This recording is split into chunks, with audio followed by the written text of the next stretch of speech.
ಮನೆಯೊಂದರಲ್ಲಿ ಹಿಂದೂ ಮಹಿಳೆಯರು ಮತ್ತು ಮಕ್ಕಳನ್ನು ಕೂಡಿ ಹಾಕಿ ಮತಾಂತರಕ್ಕೆ ಯತ್ನಿಸಲಾಗುತ್ತಿದೆ ಎಂಬ ಆರೋಪದ ಹಿನ್ನೆಲೆ ಹಿಂದೂ ಸಂಘಟನೆಯ ಮಾಹಿತಿ ಮೇರೆಗೆ ಕಡಬ ಪೊಲೀಸರು ಮೇ 7ರ ರಾತ್ರಿ ಮನೆಯೊಂದಕ್ಕೆ ದಾಳಿ ನಡೆಸಿದ ಘಟನೆ ಕಡಬ ತಾಲೂಕಿನ ಐತೂರಿನಲ್ಲಿ ನಡೆದಿದೆ.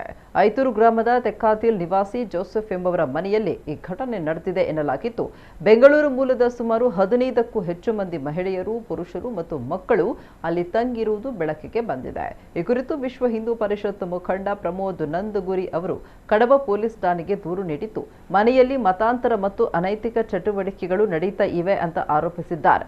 ದೂರು ಆಧರಿಸಿ ಪೊಲೀಸರು ರಾತ್ರೋರಾತ್ರಿ ಸ್ಥಳಕ್ಕೆ ತೆರಳಿ ಪರಿಶೀಲನೆ ನಡೆಸಿದ್ದಾರೆ. ರಾತ್ರಿ ಸಮಯವಾಗಿದ್ದರಿಂದ ಪೊಲೀಸರು ಮನೆಯೊಳಗೆ ಪ್ರವೇಶಿಸದೆ ಹೊರಭಾಗದಲ್ಲೇ ಕಾವಲು ಕಾಯ್ತಾ ಇದ್ದು, ಸ್ಥಳದಲ್ಲಿ ಪೊಲೀಸ್ ಬಂದೋಬಸ್ತ್ ಏರ್ಪಡಿಸಲಾಗಿದೆ. ಪ್ರಕರಣದ ಕುರಿತು ಪೊಲೀಸರು ಸ್ಥಳದಲ್ಲಿದ್ದವರನ್ನ ವಿಚಾರಣೆ ನಡೆಸ್ತಾ ಇದ್ದು, ಹೆಚ್ಚಿನ ಮಾಹಿತಿ ಹಾಗೂ ಮುಂದಿನ ಕ್ರಮ ಇನ್ನಷ್ಟೇ ತಿಳಿದು ಬರಬೇಕಾಗಿದೆ.